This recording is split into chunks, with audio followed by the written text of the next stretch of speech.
Everyone, yes this is Sovin sir. बहुत बहुत स्वागत है आपका इस बहुत ही खूबसूरत से सेशन में। जी हाँ, जिन बच्चों का मराठी का एग्जाम है उनके लिए एक खुशखबरी है कि भाई आपको Dinesh sir live study channel के ऊपर दिनेश सर लाइव मराठी पढ़ा रहे हैं, तो प्लीज आप जाइए और मराठी का लेक्चर अटेंड कीजिए। लेकिन जिनका मराठी का एग्जाम नहीं है, जो बाइफोकल वाले बच्चे हैं, जिनका सीएस आईटी या फिर इलेक्ट्रॉनिक्स मैकेनिक्स अगर ऐसा कुछ है, तो उनका फिजिक्स का एग्जाम होने वाला है। तो उनके लिए बच्चा स्ट्रैटेजी यहां पर लेकर आया हूं फिजिक्स के लिए। साथ में जिन बच्चों का मराठी का एग्जाम है, मराठी एग्जाम देने के बाद इस वीडियो को देख सकते हैं, क्योंकि ये स्ट्रैटेजी बच्चा 4 दिन में फिजिक्स को कैसे आप मजबूत बनाएंगे उसके ऊपर है। तो चलिए मैं बात करता हूं कि यार फिजिक्स में एग्जैक्टली डाउट क्या होता है, एग्जैक्टली प्रॉब्लम क्या आती है। सबसे पहला प्रॉब्लम, फिजिक्स में बच्चा हर किसी को, अगर एक एवरेज बच्चा तो उसको डर लगता है कि मैं पास हो पाऊंगा कि नहीं हो पाऊंगा, क्या मैं 40-45% ला पाऊंगा कि नहीं ला पाऊंगा, मतलब जो क्राइटेरिया मिनिमम, क्या मैं उसे टच कर पाऊंगा। बिकॉज फिजिक्स का प्रैक्टिकल भी डिफिकल्ट होता है थोड़ा सा, और फिजिक्स के जो कंटेंट आते हैं बोर्ड एग्जाम में वो भी कहीं ना कहीं इश्यू क्रिएट करते हैं, क्योंकि बहुत सारा न्यूमेरिकल, बहुत सारा डेरिवेशन होता है। तो पहला एक इश्यू ये आता है। दूसरा इश्यू आता है कि सर इसमें क्या 90+ लाना इजी होता है, क्योंकि हम 70-75 तो स्कोर कर पा रहा हूं मैं प्रैक्टिकल मिला के, बट सर मुझे 90 लाना है, तो क्या ये पॉसिबल है। दूसरा क्वेश्चन, जो एक मिथ बना हुआ है कि इसमें मुश्किल है, बहुत बहुत डिफिकल्ट होता है, नहीं आ पाएगा, मुश्किल है, ठीक है। तीसरा क्वेश्चन, सर 4 दिन में हम फिजिक्स को कैसे करें, इसके बारे में गाइडेंस चाहिए। तो भाई ये 3 क्वेश्चन जो है मेजरली इस समय बच्चों के जहन में, और उसको ध्यान में रखते हुए ये वीडियो बना रहा हूं, ताकि आपको एकदम कंप्लीट स्ट्रैटेजी मिल जाए 4 दिन में मुझे कैसे आगे बढ़ना है और कैसे मुझे करना है। चलिए मैं बात करूंगा पहले फिजिक्स में कि यार कितने चैप्टर फिजिक्स में होते हैं, ठीक है। तो फिजिक्स में जो टोटल चैप्टर है वो है 16, ठीक है। टोटल चैप्टर्स की अगर मैं बात करूं फिजिक्स में, तो टोटल चैप्टर्स जो होते हैं वो है 16, जो कि पहला चैप्टर आपको पता होगा रोटेशनल डायनामिक्स, और चैप्टर नंबर 16 आपका सेमीकंडक्टर डिवाइसेस, ठीक है। इस तरह से चैप्टर है, तो अब 16 चैप्टर है। तो पहला काम क्या है, अगर आपका एग्जाम देने वाले हो फिजिक्स का, तो पहला आपके दिमाग में आना चाहिए कि यार जो चैप्टर मैंने किसी जमाने में बड़े अच्छे से किया था, पहला काम है उसे रिवीजन करना। क्योंकि होगा क्या कि जो चैप्टर आपने बहुत अच्छे से किया था उसको आप स्किप कर देते हो, कह रहे ये तो मेरा हुआ है, इसको मैं छोड़ देता हूं। फिर आप 1 दिन 2 दिन 3 दिन नया नया चैप्टर करते रहते हो, नया नया चैप्टर करते रहते हो। और ऐसे केसेस में जो आपका अच्छे से चैप्टर हुआ है, उसको जब आप लास्ट दिन लेकर बैठते हो तो वो बिल्कुल नया लगता है। और जब वो चैप्टर नया लगेगा आपको ना भाई, तो वो लास्ट दिन इतना आप हाइपर टेंशन में आ जाएंगे, इतना ज्यादा आपके पास एकदम बोलते हैं ना टेंशन उस समय रहेगा, क्योंकि जो नया नया चैप्टर पढ़े हो वो तो ऑलरेडी कॉन्फिडेंस नहीं है, क्योंकि आपने अभी भी पढ़ा हुआ है। और जो पुराना किसी जमाने में आप उसके 30 मार्क खान थे, एकदम बोलते हैं एकदम बादशाह थे उस चैप्टर के, अब वो भूल चुके हो, अब उसमें भी आपके बोलते हैं ना नैया डूबी हुई है। तो भाई आप एकदम लो कॉन्फिडेंस के साथ आप एग्जाम में जाने वाले हो, तो वैसा मत होने दो। सबसे पहली जो स्ट्रेटेजी यहां पर आने वाली है, ये सारे बच्चों के लिए, आप किसी भी कैटेगरी में आते हो, आप पास होने के लिए लड़ रहे हो, आप 90% लाने के लिए लड़ रहे हो, आप 75 के लिए लड़ रहे हो, किसी भी कैटेगरी में आप हो, सबसे पहला 16 में से जितना भी चैप्टर आपका हुआ है आपके टाइम पर पढ़कर, सर मेरा 4 चैप्टर हुआ है, मेरा 6 चैप्टर हुआ है, मेरा 10 चैप्टर हुआ है, जितना भी हुआ है भाई, चैप्टर आपका कुछ भी हो सकता है, उस चैप्टर का सबसे पहले रिवीजन कीजिए। सबसे पहला काम क्या है, रिवीजन करना है। सबसे पहला काम क्या है, रिवीजन करना है। सर रिवीजन करना पड़ेगा, मतलब कि हमें नया चैप्टर नहीं पढ़ना है, नहीं, पहले आप जो चैप्टर आपका हो चुका है उसका रिवीजन कीजिए। और ये भी मत कीजिए कि सर मुझे किसी ने बोला ये 4 चैप्टर कर ले तेरे 90 आएंगे, ये 6 चैप्टर कर ले तेरे 90 आएंगे। मेरे भाई जो 4 चैप्टर 6 चैप्टर बोला जा रहा है ना आपको करने के लिए, वो इतने बड़े बड़े चैप्टर होंगे कि आप उसको हजम ही नहीं कर पाओगे। और अगर आपके पास वो कैपेबिलिटी होती पहले से करने की, तो आप पहले से करके रख लेते, तब आप इंतजार नहीं करते कि ये 4 चैप्टर करने से 90 आएंगे तो मैं 4 को छोड़ दूं, तब आप पहले ही कर चुके होते। क्यों नहीं कर पाए, क्योंकि कहीं ना कहीं टाइम नहीं मैनेज हो पाया, कहीं ना कहीं कंसेप्ट उसका बहुत क्लियर नहीं हो पाया, कहीं ना कहीं उतना ज्यादा आप फोकस नहीं कर पाते उस चैप्टर में। तो वो सारी कमियों की वजह से उस चैप्टर में आप अपने आप को अच्छा नहीं पाते हो। तो भाई अब ये बचे हुए जो 4 दिन है ना, इसमें उन्हीं के ऊपर ज्यादा फोकस करो जिसमें आप अपने आप को अच्छा पाते हो। तो पहला काम क्या है, रिवीजन। किसका रिवीजन, जो आपने किया हुआ है। हर एक बच्चा 16 में से मुझे लग रहा है कि 7-8 चैप्टर तो किया ही होगा, ठीक है। ऐसा हो सकता है कि सर मेरे बहुत अच्छे 3 चैप्टर हुए, ओके ओके चैप्टर मेरे 4 हुए, और सर थोड़ा बहुत मैंने टच किया 2 चैप्टर, ऐसे मिला के मेरे 10 हुए। तो भाई 10 करना है, मतलब जो बहुत अच्छा हुआ है रिवीजन करो, फिर थोड़े ओके वाले को स्टार्ट करो, फिर जो बिल्कुल आपको पता है कि हाँ मैं कर लूंगा लेकिन अभी किया नहीं है उसको करो। मतलब इन सारे कैटेगरी में आपको क्या करना है बच्चा, फ्लो में आपको आगे बढ़ना है। ऐसा नहीं कि भाई मेरे को हमारे सर हमको ये पढ़ा रहा है तो मुझे यही पढ़ना है, क्यों, क्योंकि हमारे सर ने बोला है, मुझे आता कुछ नहीं लेकिन पढ़ने वही बैठूंगा। वो काम अभी फिलहाल स्टार्टिंग में मत करना, क्योंकि आपका दिन भी खराब जाएगा पूरा का पूरा, और आपका कॉन्फिडेंस भी बोलते एकदम नीचे गिर जाएगा कि यार मेरा पूरा दिन चला गया और एक भी चैप्टर नहीं हुआ। तो एटलीस्ट आप ऐसे प्लस करो कि यार मेरा एक दिन चला गया लेकिन मैं 4 चैप्टर किया मैंने आज, क्योंकि 4 चैप्टर का मैंने रिवीजन किया, तो 4 चैप्टर बड़े अच्छे हो गए।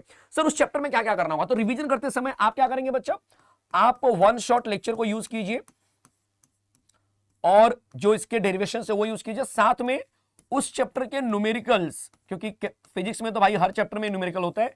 सेमीकंडक्टर को अगर मैं निकाल दो तो लगभग हर चैप्टर में न्यूमेरिकल है। मैग्नेटिक का भी 1-2 चैप्टर होते हैं जिसमें न्यूमेरिकल नहीं आते, अदरवाइज सारे चैप्टर में न्यूमेरिकल है। तो उस चैप्टर का वन शॉट देखिए, पूरा डेरिवेशन देखिए, थ्योरी देखिए और साथ में उस चैप्टर के न्यूमेरिकल कीजिए। सर ये कहां से करें सर, हम कहां से करूं सर? आपके चैनल पे ऑल ओवर केमिस्ट्री पे? नहीं यार, देखो हमारी ना बच्चा महाराष्ट्र में एक टीम है, दिनेश सर की टीम, आपको पता होगा DSM, Dinesh sir, Sovin sir, Mukesh sir, ठीक है। इस टीम के अंदर मैं सोविन सर केमिस्ट्री लेता हूं इसी चैनल के ऊपर ऑल अबाउट केमिस्ट्री पे, ठीक है, जो कि बहुत जबरदस्त तरीके से आपको एग्जाम के लिए प्रिपेयर करूंगा मैं, ठीक है। जब आपका फिजिक्स का एग्जाम हो जाएगा तब से लेकर 17 तारीख से लेकर 19 तारीख तक आपको एकदम आपके साथ जुड़ा रहूंगा, हर एक कंसेप्ट कराऊंगा, 16 चैप्टर पूरा कराने वाला हूं, ठीक है। न्यूमेरिकल्स ट्राई करूंगा, रिएक्शंस ट्राई करूंगा, ठीक है, जितना हो सकता है वो सब आपको दूंगा, ठीक है। तो आप उसके लिए बेफिक्र रहिए।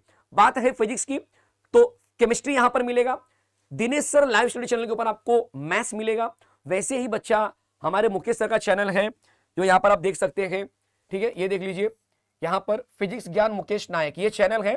और ये प्लेलिस्ट में जब आप जाएंगे ना, ये देखो प्लेलिस्ट में जाएंगे ना, तो यहां पर आपको दिखेगा, देखो वन शॉट कंप्लीट लेक्चर, देख रहे हो, one shot physics HSC board 2025, ये दिखेगा। आप इसको क्लिक करेंगे, आपको यहां पर मस्त एकदम बढ़िया बढ़िया जो कि एकदम पूरे जो 16 चैप्टर है सबका यहां पर वन शॉट लेक्चर मिल जाएगा।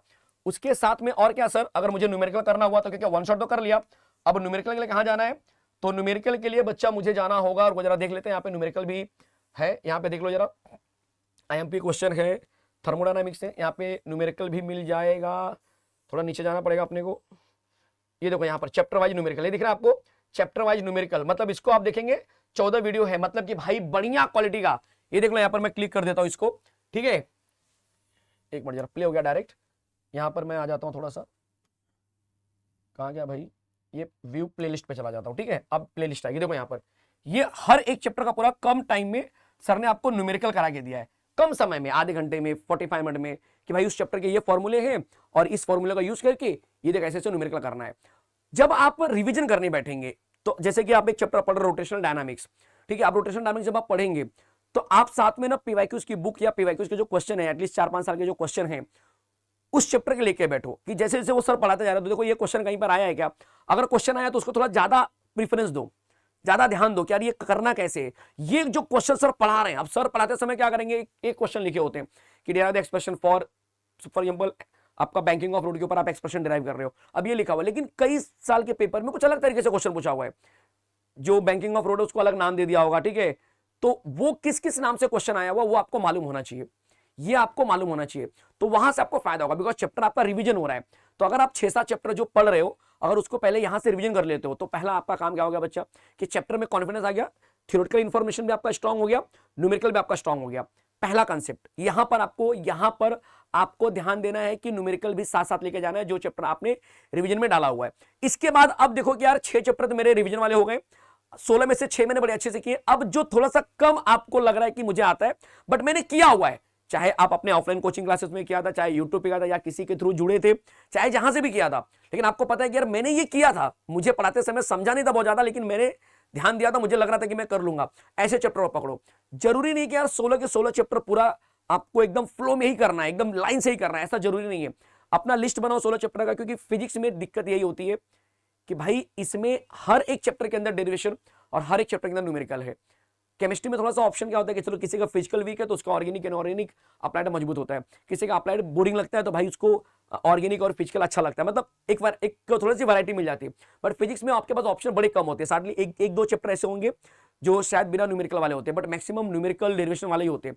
तो वहां पर आपको बच्चा कहीं ना कहीं चैप्टर को लेकर थोड़ा सा चूजी होना पड़ेगा कि भाई 6-7 चैप्टर मेरे अच्छे होने चाहिए, फिर 6-7 चैप्टर जो बचे हुए हैं उसमें से कुछ और 2-3 चैप्टर निकालो जिसको मैं कर सकता हूं, तो वो आपको यहाँ पे करना पड़ेगा। वन शॉट यहां पर देखो कंप्लीट, वन शॉट देखने के बाद चीजों को समझो कि यार ये वन शॉट के अंदर सर क्या बता रहे हैं, कौन सी चीजें हैं, और साथ में कौन सा क्वेश्चन सर के हिसाब से इंपॉर्टेंट है। तो अगर आप ऑब्जर्व करेंगे तो यहाँ पर कुछ सर ने इंपॉर्टेंट भी दिया हुआ है, या PYQs अगर आप देखेंगे तो सर ने पूरा का पूरा पेपर सॉल्व कराया हुआ है यार, अभी मैं देख रहा था, ठीक है। तो यहाँ पर देखो सर ने इंपॉर्टेंट क्वेश्चन भी दिया हुआ है, तो यहाँ से इंपॉर्टेंट क्वेश्चन कर लो जिसकी आपको दिक्कत आ रही है, ठीक है। कुछ सर ने इंपॉर्टेंट पेपर भी कराया हुआ है, अगर आप ऑब्जर्व करेंगे तो बहुत सारा पेपर सर ने करा के रखा हुआ है, ठीक है। प्लेलिस्ट में देखो यहाँ पर क्वेश्चन पेपर सोल्यूशन 24, 23, 22 से पूरा प्लेलिस्ट बना के रखा हुआ है। तो अगर आपको लग रहा है कि सर मैंने ये तो कर लिया, मैंने 6-7 चैप्टर 8 चैप्टर मैंने अच्छे से पढ़ लिए, अब उसके पेपर देख लिया, तो भाई आप वो पेपर भी देख सकते हो। ठीक है, तो ये चीजें होने वाली हैं। अगर इस चीज को सही से फॉलो करते हो, अच्छे से यूटिलाइजेशन करते हो बच्चा, तो मैं ये बोल सकता हूं कि यार गारंटी है कि आप फिजिक्स में बवाल मचा दोगे। ठीक है, तो पहला कंसेप्ट है रिवीजन। रिवीजन करने के लिए आप वन शॉट फॉलो कीजिए और उसके बाद न्यूमेरिकल का भी वन शॉट या न्यूमेरिकल लेक्चर देखिए। और जो सबसे इंपॉर्टेंट चीज है कि वन शॉट सिर्फ देखने से काम नहीं आएगा। जब आप वन शॉट देख लेंगे तो आप ना बच्चा, जो चैप्टर आप वन शॉट देख रहे हो उसकी राइटिंग प्रैक्टिस कीजिए, स्पेशली डेरिवेशन की, उसकी राइटिंग प्रैक्टिस कीजिए।